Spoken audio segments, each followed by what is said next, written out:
Güç organlarынан кыргыз жарандарын өзүн коргоо керек болуп калды дегендей болуп. Кечээ мына Мирлан Ураимовдун кармалышы боюнча да. Эгерде бир кандайдыр бир жүйөлүү себептер болгон болсо, бизге бир кат жүзүндө кайрылып коюшса, ушул түндө барып баса калган практикасын токтотушса да. Күндүз эле барып, жакшынакай болуп, сүйлөп, сурашып келсе болот го. Түндө барып, бала чакасын коркутуп, ыркыратып, чыркыратып кыйнаганын эмне кажети бар ушундайдын? Ураимов бир жакка качып кетеби? Же ал күчтүү бир террористпи? Же бир кылмышкерби? Же мамлекеттен бир тыйын уурдаган кишиби? Же бирөөнү барып сабап кеткен кишиби? Анан сөзсүз түрдө караңгы киргенде үйүнө кирип басып барып, бала чакасын коркутуп, баарын чочутуп, ыйлатып, чыркыратып, алып кетпей адатын качан коет айланайын?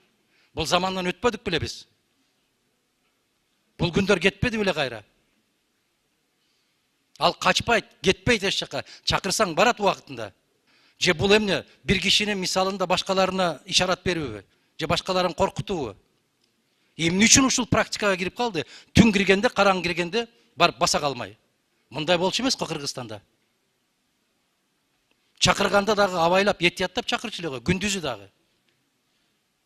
Эми өзүнүн пикирин айтып койгон кишини барып баса калган, болгондо дагы жасалма жол менен. Мен 100% ишенем, Ураимов мырзага тагылып аткан күнөөлөрдүн 1% дагы ал жигитке эч качан жукпайт дагы, туура эмес болуп калды. Ушуну бир эске алып койсоңуз, Алмаз Акмыжанович.